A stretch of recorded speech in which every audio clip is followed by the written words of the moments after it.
అన్న ఇప్పుడు మనకు ఉన్న ప్రశ్న ఏంటంటే కల్స్ అనేవి చాలా ఎక్కువగా పెరిగిపోతూ ఉన్నాయన్న. మనం వాటిని ఏ విధంగా అధిగమించవచ్చు? లేదా వ్యక్తి పూజ అనేది ఎక్కువగా జరుగుతూ ఉందన్న. ఇంతకుముందు ఆదిమ సంఘాల్లో ఉన్నప్పుడు చాలా తక్కువ మంది ఉన్నప్పటికీ పరిచర్యని బహు భారభరితంగా మంచిగా జరిగించారన్న. మరి కానీ ఇప్పుడు ఇంతమంది ఎక్కువ ఉన్నప్పటికీ పరిచర్య అనేది జరగడం లేదన్న. అసలు పరిచర్య అనేది ఏమాత్రం ఎక్కువ కనిపించడం లేదు. వ్యక్తి పూజ అనేది ఎక్కువ జరుగుతూ ఉందన్న. మనం ఆ విషయాన్ని ఏ విధంగా మనం దాన్ని అధిగమించవచ్చు? అట్లాగే కలిసి నుంచి మనం దూరంగా ఉండాలి అని అంటే మనం దేవుని వాక్యాన్ని ఆధారం చేసుకొని ప్రార్థన చేసుకొని ఉండడం అనేది వింటూ ఉన్నామన్న. ఓకే, మీ మాటల్లో మీరు కొన్ని మాకు వివరిస్తారని మేము కోరుకుంటా ఉన్నామన్న. కల్స్ అవునన్న. సో ఓకే, కల్ట్ అంటే మామూలుగా మనం చూసుకుంటే తప్పుడు సిద్ధాంతాలు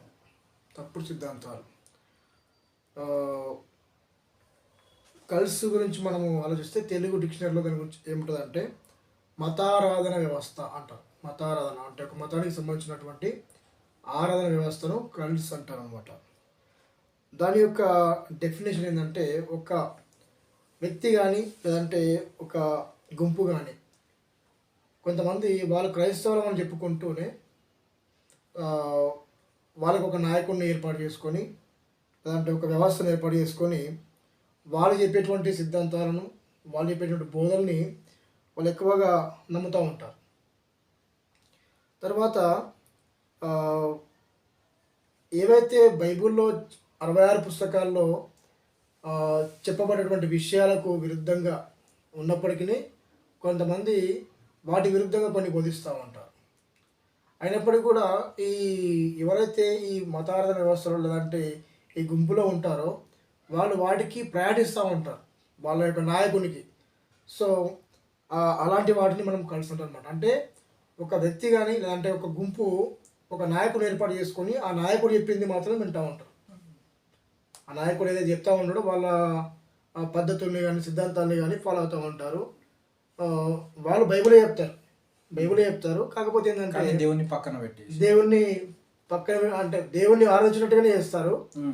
కానీ వాళ్ళు బైబిల్లో ఉన్నటువంటి 66 పుస్తకాల్లో ఉండేటువంటివి కాకుండా వాళ్ళ యొక్క నాయకుని యొక్క మనస్సులో నుంచి వచ్చినటువంటి భావాలు లేదంటే వాళ్ళ నాయకుని యొక్క ఇష్టానుగుణంగా ఏర్పాటు చేసుకున్నటువంటి సిద్ధాంతాలకు పద్ధతులకు ఎక్కువ వాల్యూ ఇస్తూ ఉంటారు. సో అలాంటివి కల్ట్స్ అంటాం అనమాట. సో కల్ట్స్లో వచ్చేసి కొంతమంది వాళ్ళకి ఇష్టం వచ్చినటువంటి ఏమంటే భాషలు చెప్తా ఉంటారు. కొంతమంది పాపం గురించి కానీ, కొంతమంది పాపము మనుషులకు జన్మతా ఉందంటారు, కొంతమంది ఏమో జన్మతా లేదని కొంతమంది అంటారు. కొంతమంది ఏమంటారంటే యేసుక్రీస్తు గురించి మాట్లాడుతూ ఉన్నప్పుడు యేసుక్రీస్తు దేవుడు అని బైబుల్ చెప్తా ఉంది. కానీ కొంతమంది ఏమంటారంటే యేసుక్రీస్తు దేవుడు కాదు, ఆయన ఒకానొకప్పుడు ఆయనకు ఆరంభం ఉన్నది అని కొంతమంది అంటూ ఉంటారు. కొంతమంది ఏమంటారంటే మ్యాక్సిమం ఏమంటారంటే ఆయన దేవుడని చెప్తూ ఉంటారు. ఆ తర్వాత కొంతమంది ఏమంటారంటే యేసుక్రీస్తును ఒక ఏంజల్ లేదంటే మికాయేలు దూత అనే యేసుక్రీస్తులాగా వచ్చిండు అని కొంతమంది అంటూ ఉంటారు. తర్వాత యెహోవా సాక్షులు అనేటువంటి గుంపు ఒకటి ఉంది. సో వాళ్ళు యెహోవా దేవుడు, యేసుక్రీస్తు దేవుడు కాదు, ఆయన కేవలం మానవుడు మాత్రమే అని వాళ్ళు చెప్పేవాళ్ళు ఉంటారు. ఆ తర్వాత డేస్ అంటే ఆదివారము ఆరాధించొద్దు, లేదంటే శనివారమే ఆరాధించాలి, ఆ రోజు ఆరాధిస్తే తప్పు అని చెప్పేసి అనేవాళ్ళు కొంతమంది.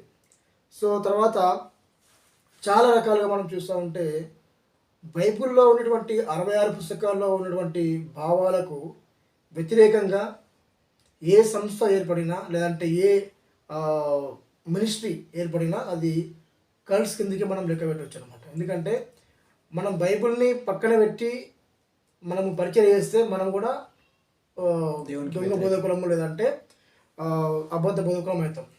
ఒకసారి నేను యూదా పత్రికలో ఒక మాట చదువుతాను. నేను యూదా పత్రికలో 1వ అధ్యాయం ఉంటుంది కదా, అందులో ఒక మాట చదువుతాను. నేను యూదా పత్రికలో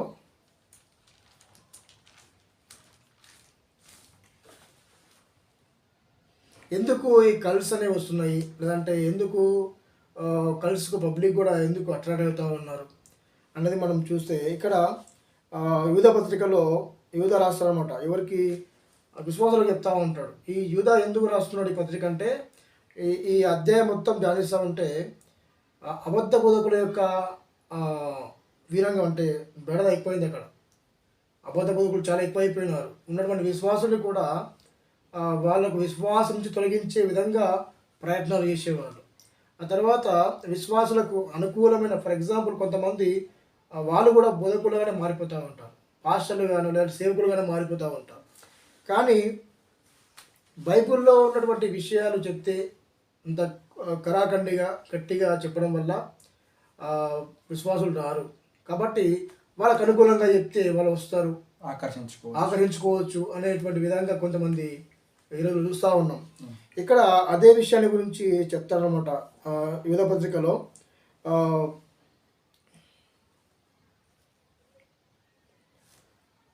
16 నుంచి చూద్దాం. 16వ వచనం నుంచి వారు తమ దురాశల చొప్పున నడుచుచు లాభము నిమిత్తము మనుషులను కొనియాడుచు అని రాయబడింది. అంటే మనుషులను ఎప్పుడు కొనియాడతామంటే మనం ఎదుటి వాళ్ళ నుంచి ఏదైనా ఆశపడ్డప్పుడు ఎదుటి వాళ్ళ గురించి బాగా గొప్పగా మాట్లాడుతూ ఉంటాం, లేదంటే అలాంటి వాడు ఇలాంటి వాడు చాలా గొప్పగా చెప్తూ ఉంటాం. కానీ ఇక్కడ ఈ యూదా ఎందుకు రాస్తున్నటువంటి మాటను, ఇందులో కొంతమంది దొంగ బోధకులు బయలుదేరినారు. విశ్వాసులారా మీరు జాగ్రత్తగా ఉండండి, ఎందుకంటే వాళ్ళు చాలా విశ్వాసుల్ని భయంకరంగా నాశనం చేస్తూ ఉన్నారు. వాళ్ళు ఏం చేస్తారంటే నిజంగానే దేవుడి సేవకుల్లోనే బయలుదేరుతూ ఉంటారు. బైబిల్లో మాట ఉంది కదా, మేకవన్నే పులి అంటారు. సో బయట మేకలాగా అనిపిస్తుంది, కొంతమంది లోపల తోడేలాగా ఉంటారు కదా. సో అలాంటి వారు ఉండడం వల్ల విశ్వాసులకు అంత ఈజీగా గుర్తుపట్టలేకుండా పోవడం వల్ల, తర్వాత ఇంకోటి ఏంటంటే కొంతమంది ఇప్పుడు తెలుగు రాష్ట్రాలు వస్తే కార్పొరేట్ వ్యవస్థ అనేది ఎక్కువ పెద్ద పెరిగిపోయింది అనమాట. ఆ సేవకుని దగ్గరికి ఎక్కువ మంది వస్తారు కాబట్టి ఆయన గొప్ప సేవకుడు. ఆ సేవకుని దగ్గర బాగా స్వస్థలవుతున్నాయి, మంచి మంచి రోగాలు, రకరకాల రోగాలు పోతున్నాయి. లేదంటే చాలామంది అక్కడ వస్తారు, వేల కొలది వస్తున్నారు, పెద్ద చర్చి కట్టిండు అక్కడ. కాబట్టి ఆయన నిజమైన సేవకుడు అనేటువంటి భావం అనేది కూడా పెరిగిపోయింది. అంటే ఇక్కడ ఏమవుతుందంటే మనిషి బాగా పబ్లిక్లో ఫేమస్ అయిపోయినప్పుడు అతనే నిజమైన సేవకుడు అనేటువంటి ముద్ర వేస్తూ ఉన్నారు. ఇప్పుడు చూస్తూ ఉంటాం కదా, ఇప్పుడు కొంతమంది సేవకులు పేరు నేను డాడీ చెప్తాను, ప్రవీణ్ కుమార్ ఉన్నాడు, బెల్లంపల్లి ప్రవీణ్ కుమార్. బెల్లంపల్లి ప్రవీణ్ కుమార్ యొక్క పరిచయం గురించి ఆలోచిస్తే అక్కడ వాక్యానికి ఎక్కువగా ప్రాధాన్యత ఉండదు, కానీ స్వస్థల గురించి చెప్తూ ఉంటాం, స్వస్థతలు. సో వాళ్ళు చేసేటువంటి స్వస్థల గురించి మనం ఆలోచిస్తే 99% 100% ఫేక్ ఉంటాయి, చాలా మటుకు ఫేక్ ఉంటాయి. వాళ్ళ యొక్క మినిస్ట్రీ అంతటిని కూడా వాళ్ళు దేనిపైన కట్టుకుంటారు అంటే స్వస్థతల మీద కట్టుకుంటారు. ఒకవేళ వాళ్ళకు స్వస్థతలు జరగలేవు, లేదంటే స్వస్థతలు అనేటువంటి ప్రోగ్రాము చర్చిలో కండక్ట్ చేయకపోతే చర్చికి ఎవరు రాడు. ఒకవేళ ఇప్పుడు ఓన్లీ నువ్వు చర్చిలో దేవుని ఆరాధించడము, లేదంటే దేవునికి సంబంధించిన పాటలు పాడము, ఆరాధించడము, లేదంటే వాక్యం చెప్పడం, ఇంత పెట్టినావు అనుకో నువ్వు చర్చికి ఎవరు రారు. ఎప్పుడు వస్తారు?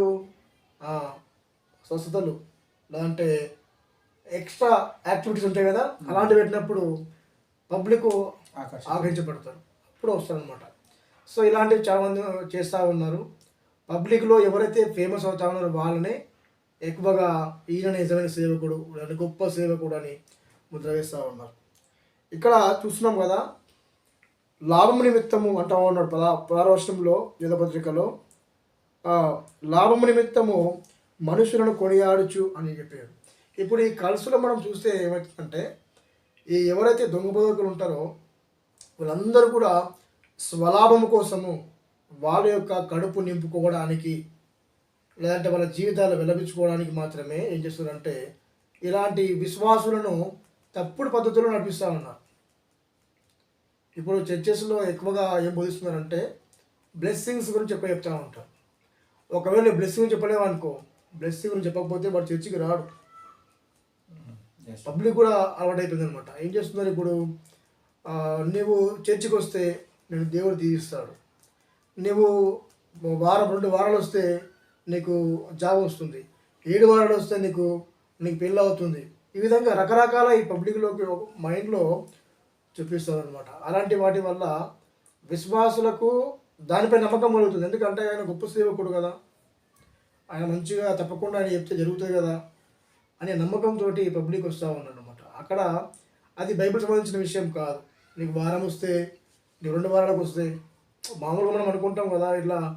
బైబిల్ మనం ఎక్కడ చూసినామో ఇట్లా ఎక్కడ చూడలేదు. కానీ అలా పబ్లిక్ అలవాటు చేసేస్తున్నారు. మన కార్పొరేట్ పాస్టర్లు అందరూ కూడా, కార్పొరేట్ లెవెల్లో ఉన్న పాస్టర్లు అందరూ కూడా 7 వారాలు వచ్చి నువ్వు టీవీ ప్రోగ్రామ్కి స్పాన్సర్ చేస్తే, లేకపోతే నీకు లేదంటే ఒక వారము భోజనాలు పెట్టుకిస్తే ఇవి దేవుడు దీవిస్తాడు. సో ఇలాంటివి ఎక్కువైపోయినాయి. ఏమవుతుందంటే ఇవి చెప్పడం వల్ల వాళ్ళకి ఏమైనా జరిగిందనుకో, అబ్బాయి ఇది ఇలా చెప్పడం వల్ల మాకు మళ్ళీ మంచిగా అయింది. సో దాని వైపు పబ్లిక్ వెళ్తామన్నమాట. సో ఇవి ఎక్కువైపోయినాయి. ఓకే అన్న, మరి ఒక నిజమైన విశ్వాసే వీటిని అధిగమించాలంటే తను ఏం చేస్తే వీటన్నిటిని అధిగమించగలడన్న? కలిసి నుంచి మనం అధిగమించాలంటే ముఖ్యంగా మనము అంటే ఏం చేయాలంటే వాక్యాన్ని ధ్యానించిన వాడు కలిసి వైపు ఎక్కువ ప్రభావితం చేయబడాడు. అవును.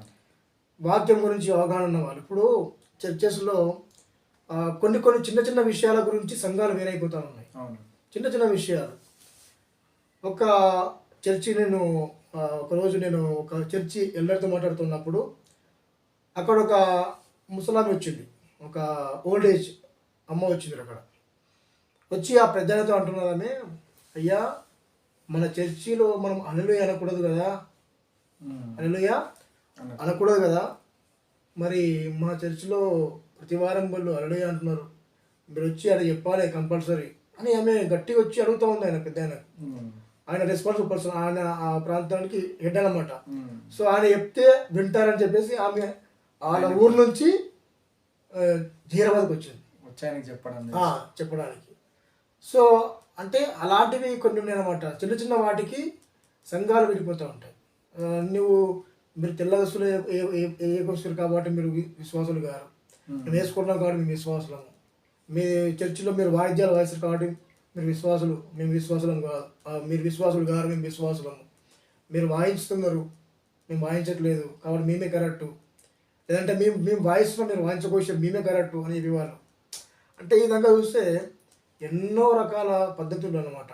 సో ఈ పద్ధతులు ఏం చేస్తారంటే కొంతమంది ఈ సేవకులు అనే వాళ్ళు వాళ్ళ యొక్క సిద్ధాంతాలను పబ్లిక్ పైన రుద్దుతారనమాట, పబ్లిక్ పైన రుద్దేస్తారు. ఇప్పుడు నువ్వు తెల్ల దుస్తులు వేసుకోకపోతే నువ్వు దేవుని బిడ్డవు కావా అంటే వాళ్ళు ఏం చేస్తారంటే నీవు తప్పకుండా డ్రెస్ కోడ్ వేసుకుని రావాలి. అట్లయితే ఇప్పుడు మన హైదరాబాద్లోనే కొన్ని చర్చెస్లో సిస్టమ్ పెట్టినారు. ఆ చర్చిలో కంపల్సరీ వాళ్ళు డ్రెస్ వేసుకొని పోవాలి, కంపల్సరీ డ్రెస్ నువ్వు తెల్ల దుస్తులు వేసుకొని రావాలి, తెల్ల డ్రెస్ వేసుకొని వస్తేనే నీ విశ్వాసురాలవు విశ్వాసుడు అని చెప్తారు. వాళ్ళు డబ్బులు ఉన్నా లేకున్నా కొనుక్కొని పోవాల్సింది తప్పకుండా. ఎందుకు?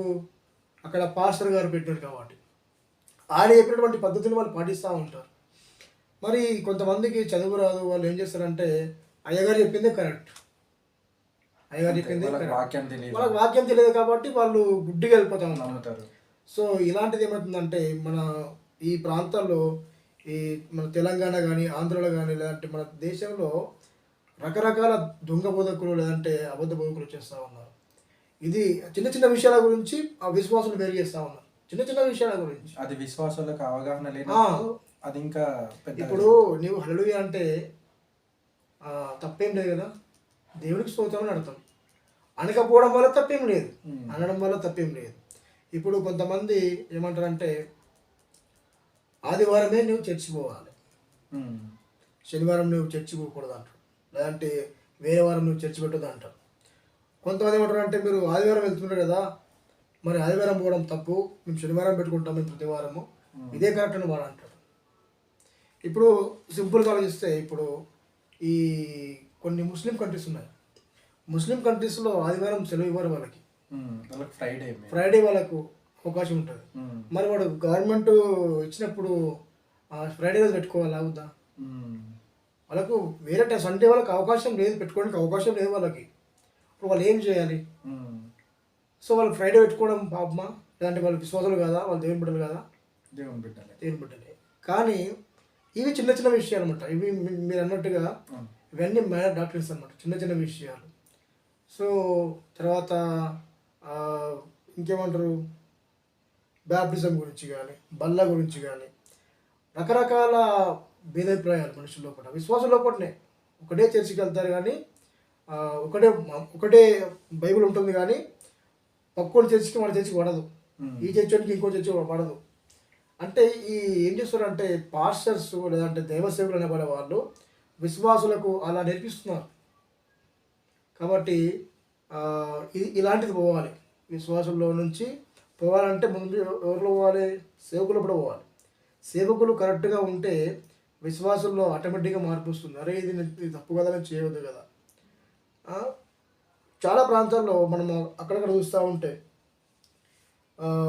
బ్లెస్సింగ్స్ గురించి ఎక్కువ ఫోకస్ చేస్తూ ఉన్నాం. మీరు అబ్జర్వేషన్ ఉండొచ్చు ఆల్రెడీ.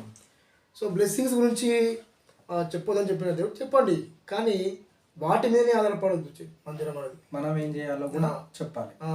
ఒకవేళ నువ్వు పాపం గురించి నువ్వు గట్టిగా చెప్పినావు అనుకో, నెక్స్ట్ వాడు రాడు, చర్చికి రాడు. అందుకే వీళ్ళు ఏం చేస్తారంటే భయపడి వాళ్ళు ఇక్కడ అదే చెప్తా ఉన్నాడు. ఏమంటున్నాడు ఇక్కడ, లాభము నిమిత్తము వారు దురాశల చొప్పున నడుచుచు. దురాశలు అంటే ఆశ వేరు, దురాశ వేరు.